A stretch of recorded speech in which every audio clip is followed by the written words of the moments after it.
وأقبح من الخمر وأشد فتكا تلك الحبوب المخدرة التي تفسد العقول والنفوس والقيم. وقد اتخذت حكومتنا وفقها الله موقفا حازما منها لما يسببه تهريب المخدرات وإدخالها البلاد من فساد عظيم لا يقتصر على المهرب نفسه، وأضرار جسيمة وأخطار مدمرة على الأمة بمجموعها. ويلحق بالمهرب الشخص الذي يستورد أو يتلقى المخدرات من الخارج يمون بها المروجين، لأنه بفعله هذا يعتبر من المفسدين في الأرض وممن تأصل الإجرام في نفوسهم.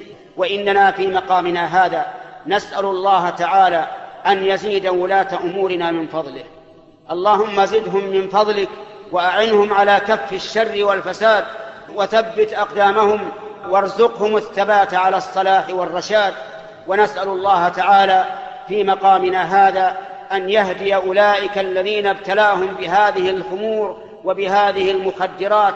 نسأل الله أن يهديهم بوازع الإيمان قبل رادع السلطان.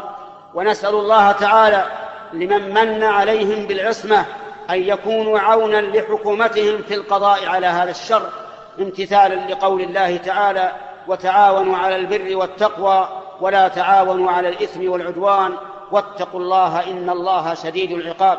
اللهم هيئ لنا من أمرنا رشدا. اللهم اجعلنا من دعاة الحق وأنصاره على بصيرة. اللهم إنا نسألك أن تغفر لنا ولوالدينا ولجميع المسلمين، والحمد لله رب العالمين، وصلى الله وسلم على نبينا محمد وعلى آله وصحبه أجمعين.